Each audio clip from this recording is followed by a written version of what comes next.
இந்தியாவில் HMPV virus தொற்று உறுதியாகியுள்ளதாகவும் இதனால் 3 குழந்தைகள் பாதிக்கப்பட்டுள்ளதாகவும் தகவல் வெளியாகியுள்ளது. இந்தியாவில் முதல் சீனாவின் HMPV வைரஸ் தொற்று பெங்களூரில் பதிவாகியுள்ளது. 8 மாத குழந்தைக்கும் மற்றொரு 3 மாத குழந்தைக்கும் தொற்று இருப்பதாக கண்டறியப்பட்டுள்ளது. சீனாவில் கடந்த 2019ஆம் ஆண்டு இறுதியில் உருவான கொரோனா வைரஸ் உலகம் முழுவதும் பரவி பெரும் பாதிப்பை ஏற்படுத்தியது. இந்த நிலையில் தற்போது சீனாவில் புதிய வைரஸ் ஒன்று பரவி வருகிறது.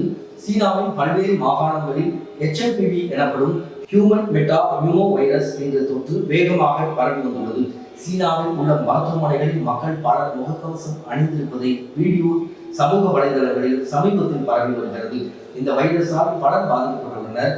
கொரோனாவை போன்ற இந்த வைரஸால் காய்ச்சல், இருமல், சளி, தொண்டை வலி உள்ளிட்ட பாதிப்புகள் ஏற்படுகின்றது. இதில் சிறுவர்கள் அதிக அளவில் பாதிக்கப்படுகிறார்கள் என்பது குறிப்பிடத்தக்கது. வைரஸ் பாதிப்பு காரணமாக மருத்துவமனைகளில் கூட்டம் நிரம்பி வருகிறது. வைரஸ் பாதிப்பு காரணமாக பலருக்கு சுவாச பிரச்சனை ஏற்பட்டிருக்கிறது. இது குளிர்காலத்தில் சகஜம்தான் என அரசு கூறினாலும் மக்கள் மத்தியில் பீதி நிலவி வருகிறது. இந்தியாவில் உள்ள கேரளா, ஆந்திரா உள்ளிட்ட மாநிலங்களில் அரசு தீவிர கண்காணிப்புடன் இருந்து வருகிறது.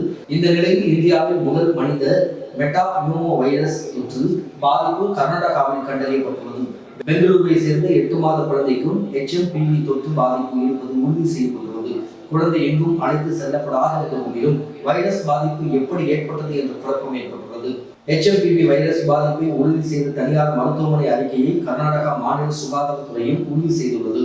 மேலும் கர்நாடகாவிலே மற்றொரு 3 மாத குழந்தைக்கும் இந்த வைரஸ் உறுதி செய்யப்பட்டுள்ளது. குழந்தைகள் கண்காணிப்பில் உள்ளதாகவும் மத்திய சுகாதார அமைச்சருக்கு தகவல் தெரிவிக்கப்பட்டுள்ளதாகவும் தகவல் வெளியாகியுள்ளது.